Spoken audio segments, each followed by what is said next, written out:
Oh, cantadmelas otra vez, bellas palabras de vida, hallo en ellas mi gozo y luz. Vamos a Juan capítulo 4, versículos 17 al 19. Dice así la escritura: respondió la mujer y dijo: no tengo marido.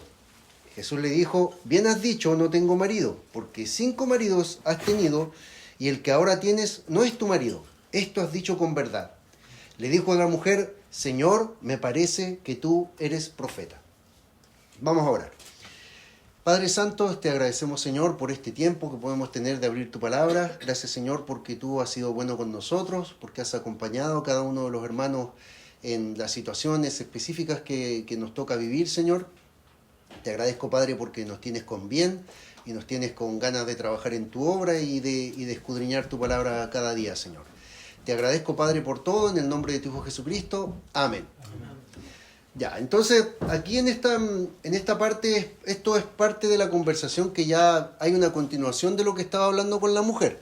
Hemos visto anteriormente que esto era como un ping-pong, ¿cierto? Y cosa que le hablaba Jesús a la mujer, la mujer se la devolvía. Un revés, ¿cierto? Jesús le respondía, le pegaba un remache. Y ahí Jesús siempre atento a la jugada. Está ahí, le respondía.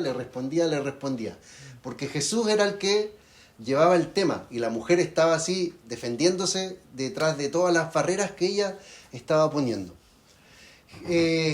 Conversamos que Jesús tuvo mucha paciencia con ella porque Jesús tenía un plan. Jesús quería usarla.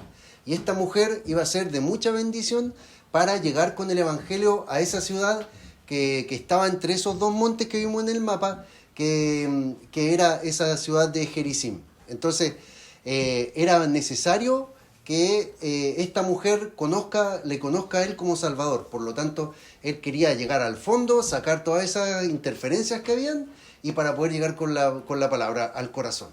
Y lo primero que le dice, ¿cierto? Recordando un poco la conversación, le dijo, dame de beber, le dice Jesús.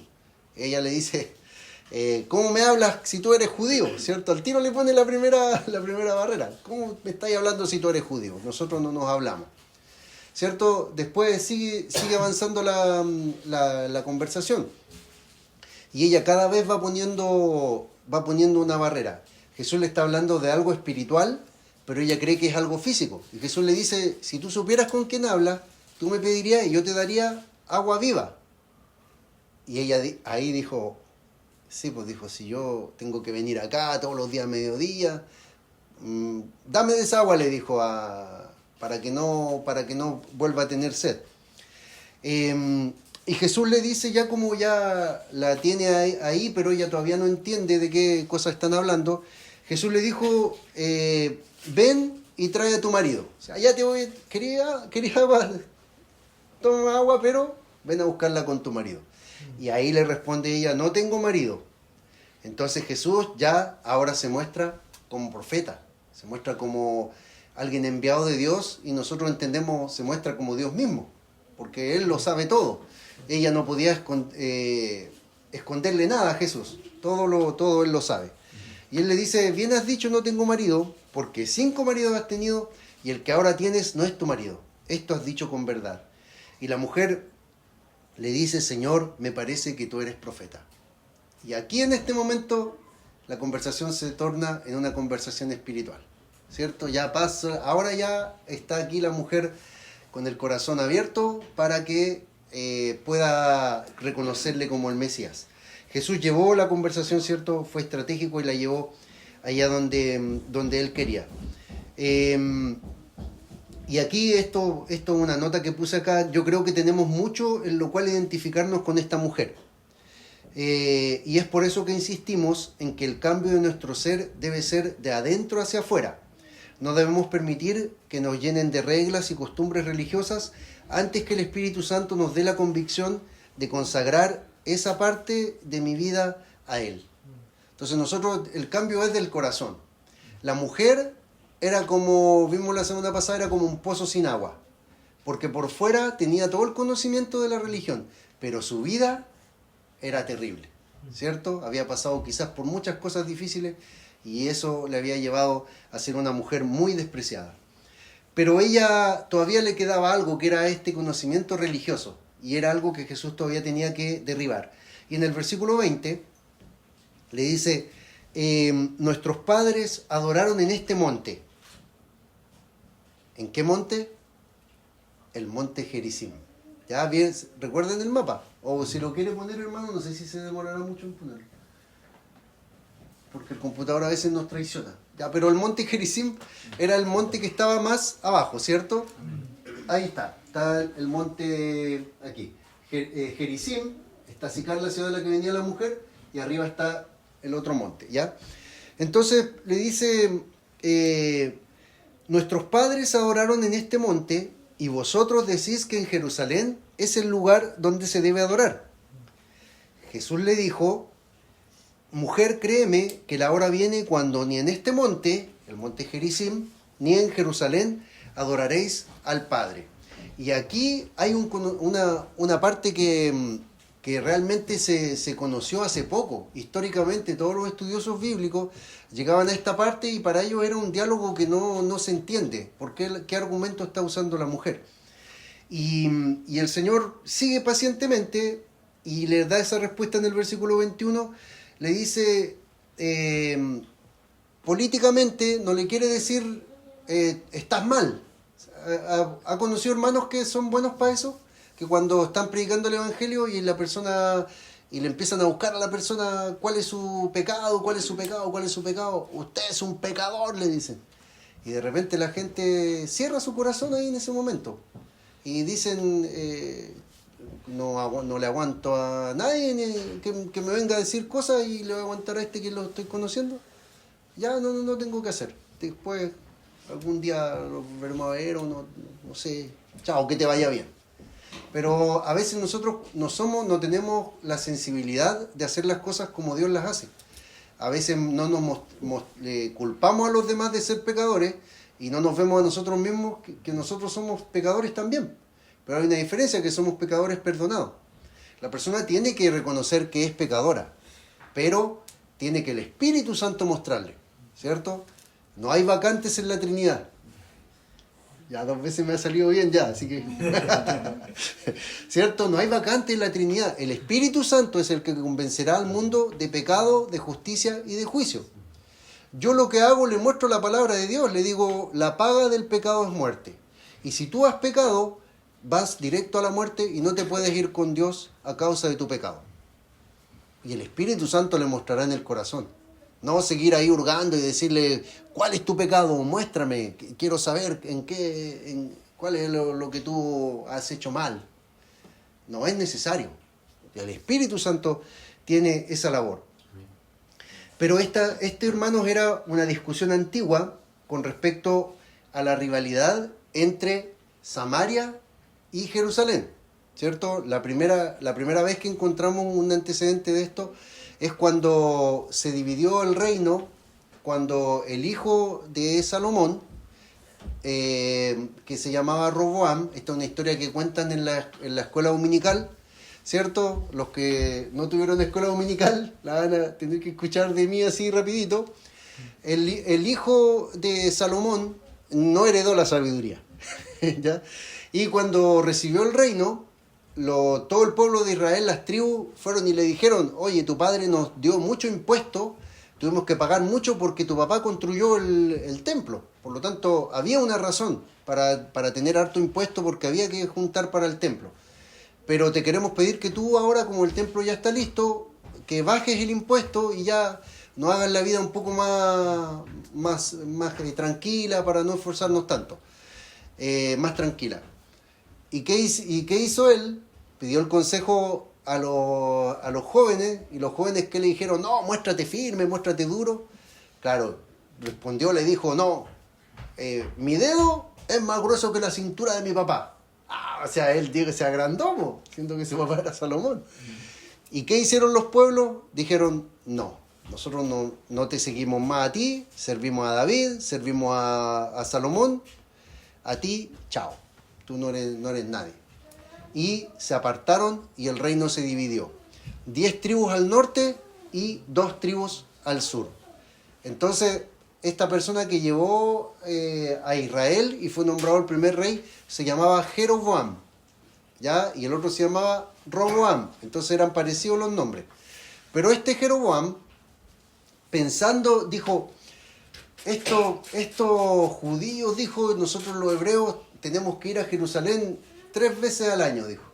Y pensó y dijo, y si los dejo que se vayan a Jerusalén, van a ver el palacio, van a ver el rey, la gloria del rey, y se me van a ir, pues me van a matar y me van a dejar botados estas 10 tribus y se van a volver con el rey Roboam. Así que dijo, les voy a hacer lugares para que adoren acá y para que no vayan a Jerusalén. Y puso varios lugares. Entonces él plantó esa semilla de división inmediatamente. Ya los del reino del norte pocos se juntaban con los del sur, a veces peleaban, a veces tenían guerra entre ellos. Si usted lee el libro de Reyes, de Crónicas, se va a dar cuenta de esa relación de amor y odio que tenían los dos reinos.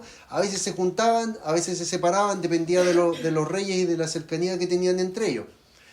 Pero el reino del sur siempre se mantuvo con el linaje de David. Eso fue algo que hasta el último rey fue, sí, la promesa de Dios a David se siguió cumpliendo. Pero el reino del norte fueron cambiando, fueron como 9 dinastías. Fueron 20 o 19 reyes y de 9 dinastías distintas. Entonces era como un Juego de Tronos, se mataba a uno, hacía complot a otro.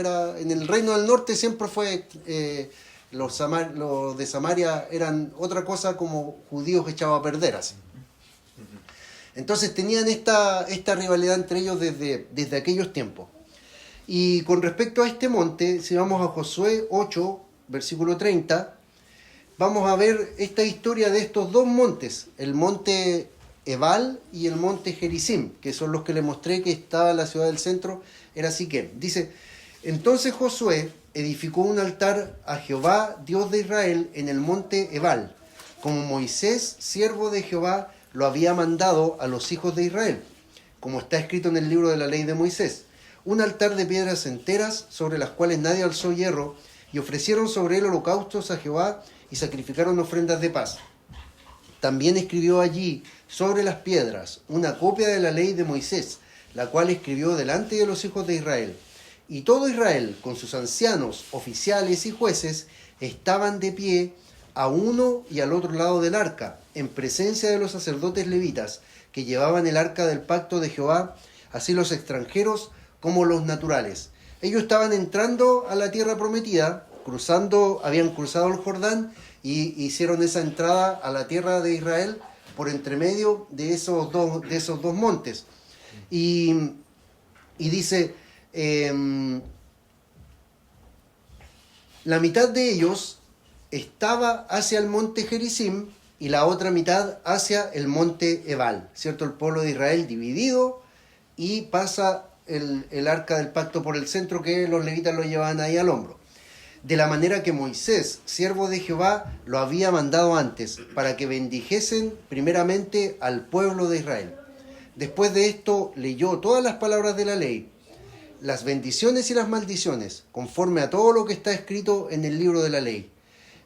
Versículo 35, no hubo palabra alguna de todo cuanto mandó Moisés que Josué no hiciese leer delante de toda la congregación de Jehová, de Israel, y de las mujeres, de los niños y de los extranjeros que moraban entre ellos.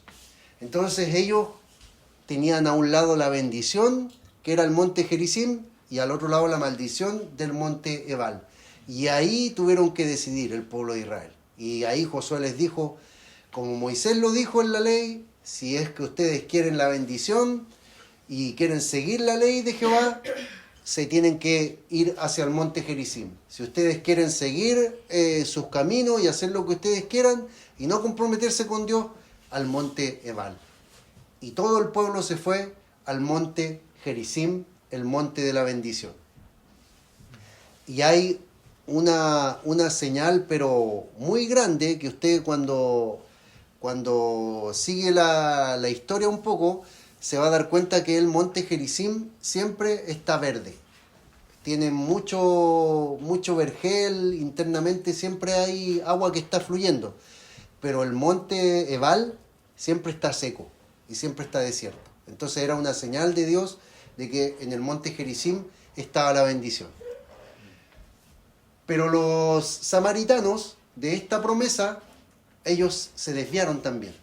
Y ellos dijeron, ya que no queremos ir a Jerusalén, tenemos que buscar un lugar donde esté la bendición de Dios. Y ellos dijeron, vamos a construir acá un templo igual al que está allá en Jerusalén. Y buscaron ese lugar, buscaron el monte Gerizim y construyeron un templo igual al 100%, las mismas medidas, los mismos materiales, la misma altura, y lo construyeron para que ellos no tengan que ir a Jerusalén. Totalmente en rebeldía contra el mandato de Dios. Porque Dios había elegido Jerusalén como el lugar donde Él iba a poner su nombre. En Éxodo 20:24, aquí todavía en Éxodo, el Señor todavía no había elegido el lugar donde iba a poner su nombre, donde había que alabarlo.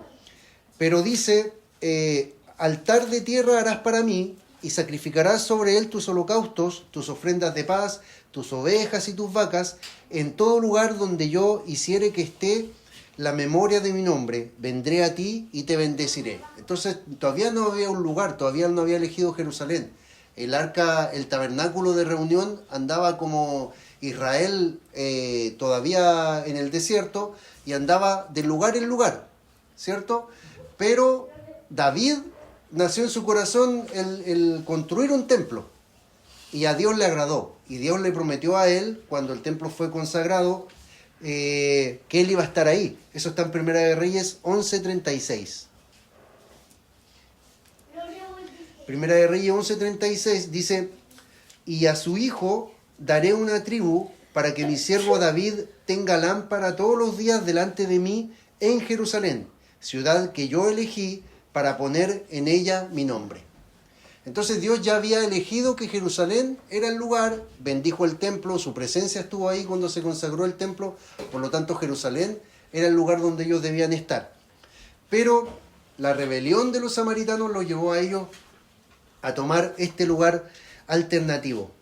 Esto ocurrió en los tiempos cuando el reino de Israel fue llevado cautivo. Ya no quiero llenarlos tanto de información, pero esto es algo que se conoce mucho en la Escritura. El reino del norte, Israel, las 10 tribus, Dios le mandó constantemente profetas que le hablaran, vuélvanse al Señor, vuélvanse a Dios, no sigan este camino de idolatría que les enseñó Jeroboam, derriben los lugares altos. Siempre los profetas venían con los mensajes del Señor y ellos no lo escucharon. Por lo tanto, Dios mandó una nación, los asirios, que los raptaron y se los llevaron cautivos. Pero los asirios, ellos además se llevaban a un poco de gente, no a todos, y traían gente de ellos y se mezclaban entre ellos. Y ahí nació la segunda división de los israelitas. Porque los de Judá, del reino del sur, donde estaba Jerusalén, ellos se habían mantenido puros. Y veían que esta raza mezclada se había mezclado en los hebreos con los habitantes de la tierra, con los asirios, y habían absorbido muchas cosas. Habían quedado con el conocimiento de la ley y todo, pero eran raza mezclada, lo que Dios no le había permitido que hicieran. No se habían permitido puros. Y esa fue la gran división por la cual los judíos no pasaban por Samaria. Pero hay un personaje en el libro de Nehemías, Esdras y Nehemías, que era Sanbalat, se llamaba, que era el gobernador del lugar, en el cual cuando llegó Esdras y Nehemías y querían reconstruir el templo, cuando Israel, el reino del sur, Judá, había sido llevado cautivo, volvieron, ¿cierto? Ciro dio este mandato de que reconstruyan Jerusalén, ¿cierto? Entonces, el gobernador que estaba ahí, él no quería que reconstruyan y se opuso. Pero cuando le mostraron la carta y le dijeron, mira, esto es por orden de Ciro, entonces ellos dijeron, no hay nada que hacer, hay que dejarlos que reconstruyan nomás el templo. Y reconstruyeron el templo en Jerusalén. Pero este Sanbalat, esto no lo dice la Biblia, pero lo dice un gran historiador que es conocido hasta el día de hoy, que es Josefo. Dice que Sanbalat tenía una hija, y esta hija se casó con el hijo del sumo sacerdote, ¿ya? Entonces cuando llegó Nehemías y dijo, aquí los que se casaron con mujeres que no son judías y quieren servir a Dios, tienen que despedir a sus mujeres, que se vayan, y ellos quedarse acá para poder servir a Dios de forma santa. Y este sacerdote no quiso separarse de la mujer que era la hija del gobernador Sanbalat. Entonces, ¿qué le dijo Sanbalat? Le dijo, mira, tú eres sacerdote del linaje y aquí estamos buscando hace rato nosotros tener nuestro sacerdocio como bien, decía él, delante de Dios. Así que vente para acá y yo te construyo el templo. Y ahí terminaron de construir el templo, que era tal cual, y hay arqueológicamente evidencias de que ese templo era tal cual como el de Jerusalén. Y dice aquí lo que dice Josefo en Antigüedades 7.2, dice, Josefo relata que Manasés, hermano del sumo sacerdote Jadúa, se casó con Nicaso, hija del sátrapa Sanbalat, que era de la ciudad de Cuta, cuando las autoridades judías lo excluyeron del sacerdocio. Por eso, con la ayuda de su suegro, estableció el templo y el culto en el monte Gerizim. Entonces ese monte, por eso es que la mujer llega y dice, le saca toda esta historia, se la tira encima a Jesús. Y le dice, miren, volvamos a leer con todo este conocimiento que ahora recibimos. Lo que dice el versículo en Juan 4, 20. Nuestros padres adoraron en este monte, y vosotros decís que en Jerusalén es el lugar donde se debe adorar. Entonces ella ya quiere pelear, ¿cierto? Está buscando lo último que le queda para pelear con Jesús y decirle que le diga si él es profeta. Entonces dime, si tú eres profeta, ¿dónde hay que adorar a Dios? Aquí en Gerizim, que donde desde Josué, ¿cierto? Moisés lo dijo, Josué aquí lo confirmó, nos dejó que hagamos sacrificio aquí. Jeroboam, ¿cierto? Instauró esta separación. Después Sanbalat con este hijo del sumo sacerdote construyeron este templo, al igual que en Jerusalén, y nosotros aquí estuvimos adorando harto tiempo al Señor, como corresponde, entre comillas, ¿cierto?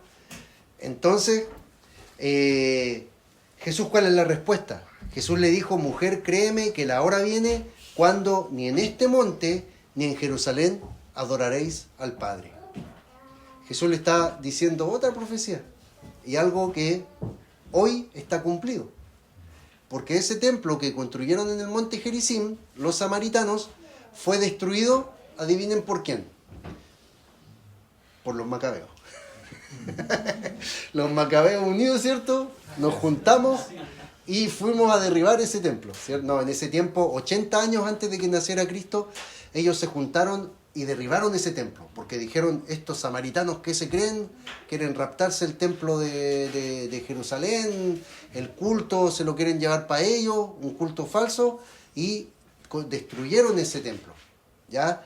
Y quedó solamente el templo de Jerusalén, y las ruinas de ese templo fueron descubiertas en el siglo pasado. Fue hace poco descubierto ese lugar y encontraron que eran las medidas completas del mismo templo, uno similar al de Jerusalén, que hoy en día también está destruido.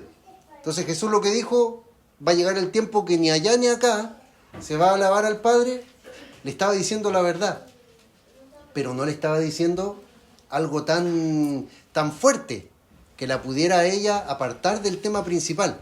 Estaba usando estrategia, tiró un poquito el desvío, ¿cierto? Tiró ahí una línea para el lado un poquito, para pasar por sobre esa barrera que ella le estaba poniendo.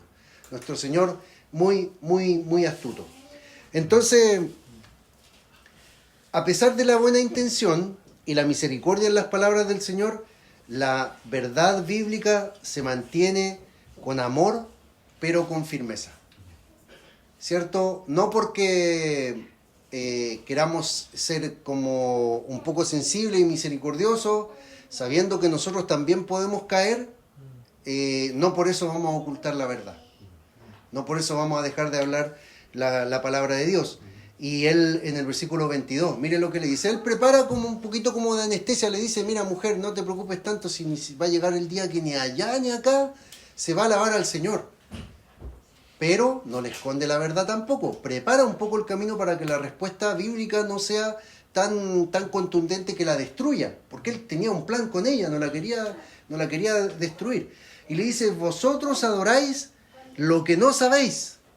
O sea, le está hablando duramente, pero con la respuesta que le dio antes ya preparó el terreno. Y le dice, nosotros adoramos lo que sabemos porque la salvación viene de los judíos. Entonces, ¿qué le está diciendo con esta respuesta? Le está diciendo, ustedes trataron de hacer todo un sistema de adoración aquí, tal cual como se hace en Jerusalén, pero eso no te llevaba absolutamente a ninguna parte. Era religión, era un pozo vacío, era una fuente sin agua. A través de Jerusalén, del templo, ahí está el plan de Dios. Ahí está donde Dios da la bendición y donde ellos pueden tener la salvación. ¿Por qué razón? Porque en ese momento ellos todavía no rechazaban a Cristo.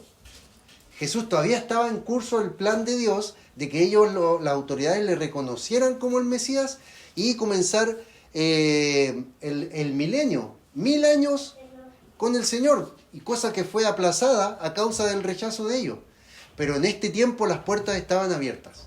Ellos podrían haber creído. Por lo tanto, Jesús le dijo, hay muchas cosas que decirles a ellos, muchas cosas que arreglar con respecto a cómo ellos ven la ley, pero la salvación viene por ellos, porque en ellos está la promesa, ¿cierto? Y miren cómo la Escritura lo dice, Pablo lo dice en Romanos 3, 1 al 4. Romanos 3, 1 al 4, entonces, porque si a través de la ley no era la salvación venía sí o sí, pero no a través de la ley. Siempre fue por fe. Siempre fue por la fe, pero ¿la fe de quién? De Abraham. Y luego ese linaje, ¿cierto? Abraham, Isaac, ¿cierto? Jacob tuvo 12 hijos, pero la salvación no venía por los 12. Venía por uno solo, que era Judá. Y de la tribu de Judá nace el que es Salvador, pero primero pasa por Isaí. Y del tronco de Isaí nace David, Salomón y todos estos reyes que quedaron en el sur.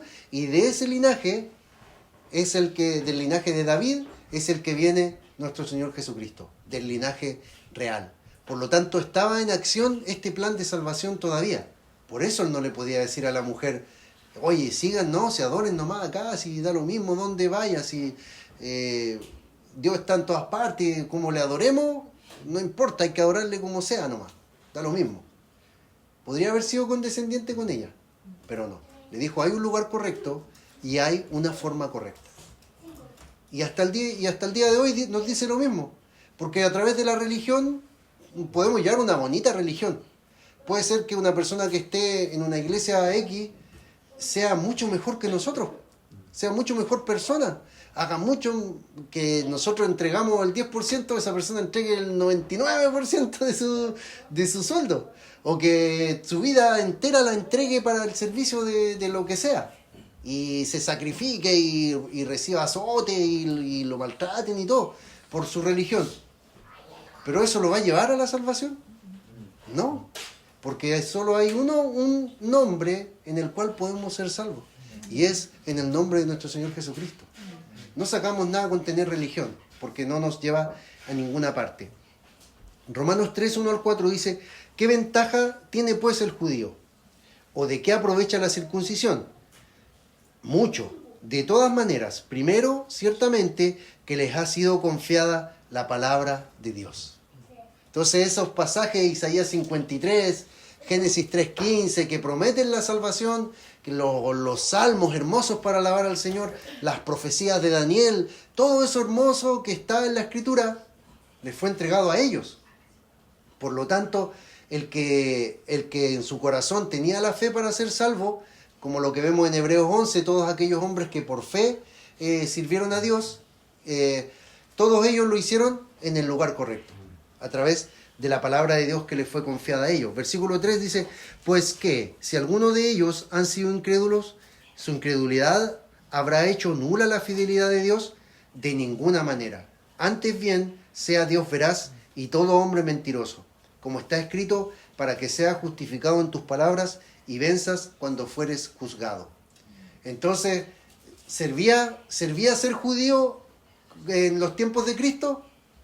Claro que sí, porque íbamos a estar esperando a nuestro Mesías. Gracias a Dios que lo rechazaron, porque si lo aceptan, nosotros sonamos, ¿cierto? Pero ¿saben qué? El Señor siempre tenía una opción. Miren lo que dice Éxodo 12, 43 al 49. Esto es algo que los judíos lo tenían ahí, pero escondido este pasaje. No lo querían hacer saber. Miren lo que dice Éxodo 12, 43 al 49. Dice, y Jehová dijo a Moisés y a Aarón, esta es la ordenanza de la Pascua. Ningún extraño comerá de ella. Y hasta ahí llegaron los judíos, ¿cierto? Ya, ningún extraño aquí, la Pascua, todos los gentiles, los romanos, los griegos, todos para la casa, todos, aquí nadie de ustedes, nada que ver con la Pascua. Pero sigue adelante, versículo 44. Mas todo siervo humano comprado por dinero comerá de ella después que lo hubiere circuncidado. El extranjero y el jornalero no comerán de ella. Se comerá en una casa y no llevarás de aquella carne fuera de ella, ni quebraréis hueso suyo. Toda la congregación de Israel lo hará. Mas si algún extranjero morare contigo y quisiere celebrar la Pascua para Jehová, séale circuncidado todo varón, y entonces la celebrará y será como uno de vuestra nación, pero ningún incircunciso comerá de ella. La misma ley será para el natural y para el extranjero que habitare entre vosotros. ¿Se da cuenta que los primeros misioneros, los primeros evangelistas, tenían que haber sido los hebreos? Ellos tenían que haber salido a predicar del Dios de los hebreos y a predicar del Rey de Reyes al mundo, para que el que quisiera participar de la Pascua, ¿qué es la Pascua? Es nuestro Señor Jesucristo, por lo que entendemos en el Nuevo Testamento. Él es ese Cordero inmolado, el que ellos celebraban una vez al año, que perdonaba los pecados, y que participaban y cenaban y comían la carne de ese Cordero. Y ellos le cerraron la puerta al mundo. Cerraron la posibilidad de salvación a todos los gentiles, con su legalismo, con toda su forma estricta de llevar la religión. Se olvidaron de esto que el Señor había puesto ahí, que era la opción de que una persona podía integrarse al pueblo de Israel, participar de ese Cordero de la Pascua y poder alcanzar la salvación por fe. Pero ellos le negaron la entrada. Es una gran crítica que hace Jesús también a ellos mismos. Mateo 23:15. Esto se llama prosélito, ¿ya? Es un prosélito, pero en realidad después con los años y hoy en día, solo si un judío a usted lo puede invitar. Usted no se puede invitar solo. Por más que vaya a meterse ahí y usted quiera estar ahí, no, lo echan a patadas de lo que están haciendo, para ellos es santo. Pero si ellos ven y como que escuchan la voz de Dios, a veces, no sé, lo invitan, para uno como cristiano que conoce las cosas de Dios, es tremenda bendición participar con ellos, porque ellos te invitan, ¿cierto? Yo les he contado que participé de un Shabbat con ellos y para mí fue tremendo, porque todo es como la cena del Señor, pero al estilo hebreo. Es algo muy bonito que hacen y es muy profundo cuando uno entiende el significado. Para ellos les da lo mismo. Los chicos que me invitaron después, media hora, estaban todos curados ahí fumando marihuana, todo, pero yo me quedo con el momento solemne y el rito que uno lo entiende porque uno es creyente. Pero eso pasa con Israel hoy en día. Mateo 23:15 dice: «Ay de vosotros, escribas y fariseos, hipócritas, porque recorréis mar y tierra para hacer un prosélito, y una vez hecho, le hacéis 2 veces más hijo del infierno que vosotros». ¿Se da cuenta? Los hebreos andaban buscando al que tenía platita, o sea, si tiene una empresa aquí, oye, ¿no te gustaría ser judío? Claro, andaban buscando un interés para tener a las personas. Totalmente contrario a lo que Dios quería. Pero vean, la puerta también estaba abierta. Así que capaz que teníamos la posibilidad nosotros, si es que hubiéramos nacido en el milenio, de tener en el corazón el deseo de acercarnos a Israel y de participar de las promesas. El Señor quizás hubiera tenido misericordia, pero en este momento salimos ganando nosotros, porque ellos le rechazaron, ¿cierto? Lo hemos visto, Juan 1:11, a los suyos vino y los suyos no le recibieron. Versículo 12, más a todos los que le recibieron, a los que creen en su nombre, les dio potestad de ser hechos hijos de Dios. Entonces para nosotros la promesa es superior. ¿Por qué? Porque nosotros ya no somos parte de un pueblo terrenal, como una nación que estamos entre medio de ellos. No, ahora nosotros pasamos a ser hijos de Dios. Y Dios mismo, por medio de Jesucristo y su Espíritu Santo, viene a morar a nuestro corazón. Somos una nueva criatura, renacidos. Y somos parte del pueblo ahora de Dios, pero la novia de Cristo. Un pueblo aparte, ¿cierto? Y los judíos que creyeron también, ellos pasaron a este pueblo superior, con promesas superiores, con trato superior, un trato de hijo personal, no como nación. A Israel en el Antiguo Testamento se le trata como hijo, como nación completa, una protección especial. Incluso hoy lo vemos, ¿cierto? Misiles llueven. Y yo sigo ahí algunos judíos que publican cosas, un argentino que se fue a vivir allá, y llega, él dice, a mí me llaman de Latinoamérica, toda mi familia, mis amigos me mandan mensajes, cuídate, protégete, que está terrible lo que está pasando allá. Y él dice, y yo aquí estoy más tranquilo que ustedes allá en Latinoamérica, dice. Porque dijo, vean solamente el registro de cuántas muertes hay en Israel al año y vean cuántas muertes hay en sus ciudades, por asaltos, por robos, por accidentes. Y en Israel, ¿cómo estamos? Estamos bien porque Dios nos cuida acá.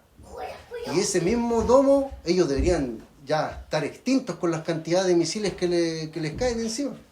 Y esto viene desde que se creó Israel, Dios está ahí. Eso no tiene lógica. Que todo el mundo está árabe, todo eso que está alrededor quieren destruirlo, pero el Señor lo protege, porque el Señor tiene un plan con ellos. Y el Señor va a cumplir su plan. Vamos con los últimos pasajes, versículo en Juan, capítulo 4, versículos 23 y 24, ya para hacer la introducción del tema que vamos a tratar la próxima semana. Dice, mas la hora viene, y ahora es, cuando los verdaderos adoradores adorarán al Padre en espíritu y en verdad, porque también el Padre tales adoradores busca que le adoren. Dios es espíritu, y los que le adoran en espíritu y en verdad es necesario que le adoren. Entonces Jesús ya aquí está dando tremendo paso. O sea, la mujer tenía un conocimiento teológico, ¿cierto?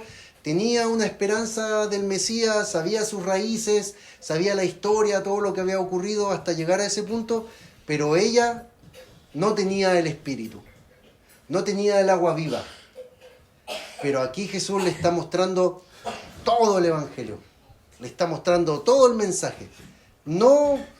¿Saben cómo la está tratando a ella? La está tratando como evangelizando a un gentil.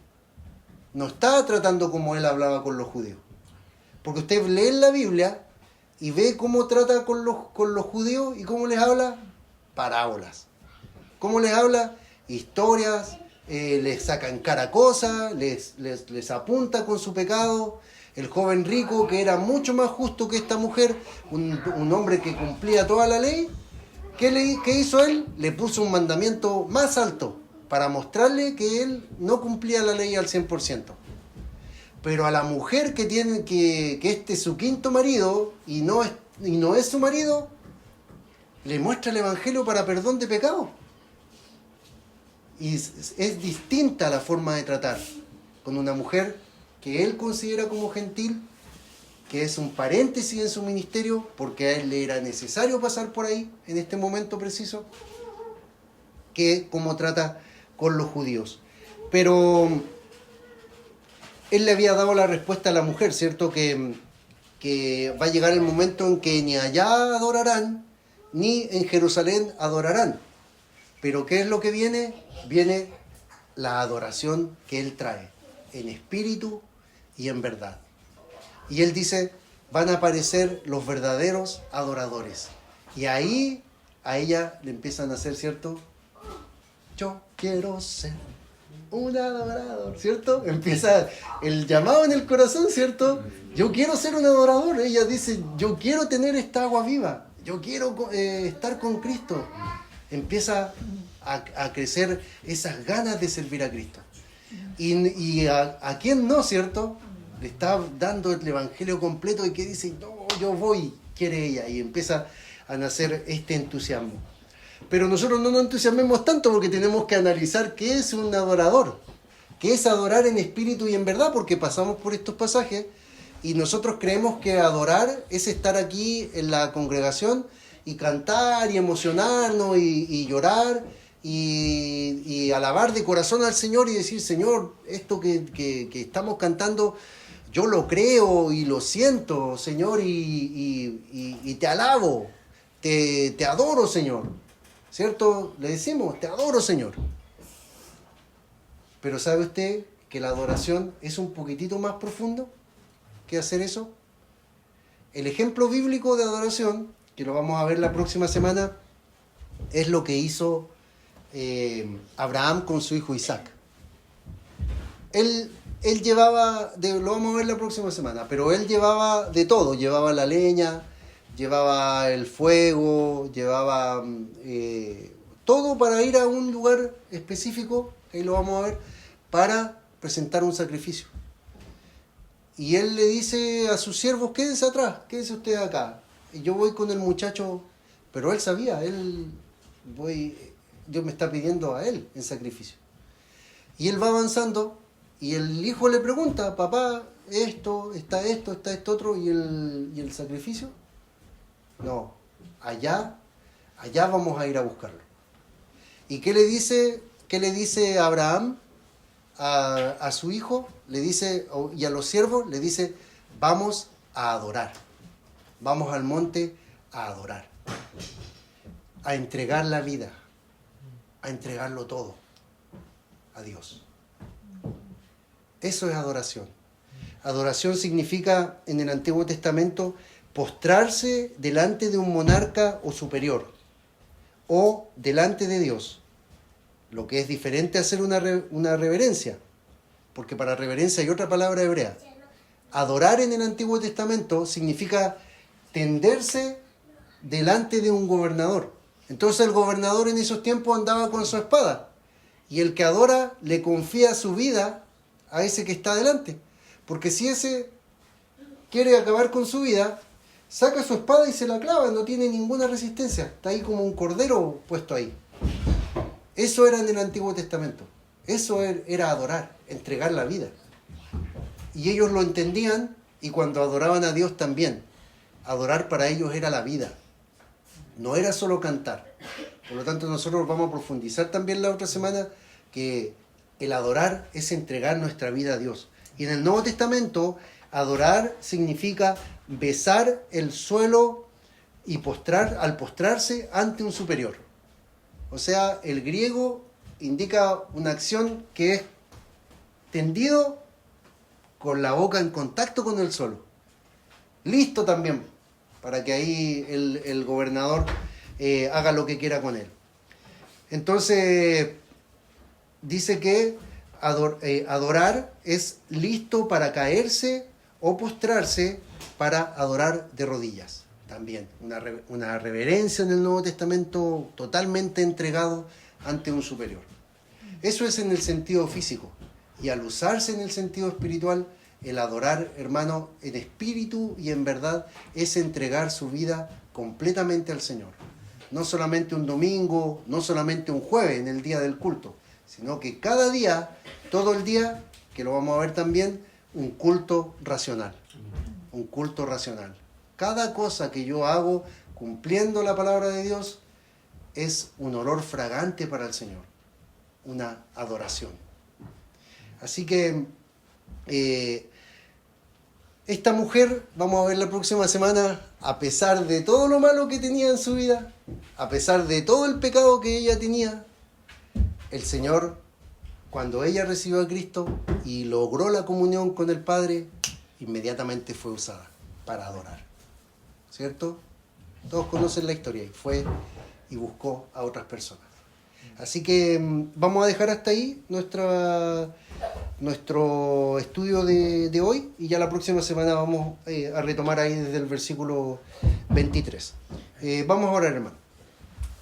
Padre Santo, te damos gracias, Señor, por tu palabra, te damos gracias, Señor, por lo que tú has hecho por nosotros, porque tú entregaste tu vida en la cruz, Señor, porque tú hiciste todo para nosotros y a nosotros, ¿qué más nos queda que adorarte, Señor? Que entregarte nuestra vida y vivir no una religión, Señor, sino una relación contigo, Señor, una adoración a ti en espíritu y en verdad, Señor.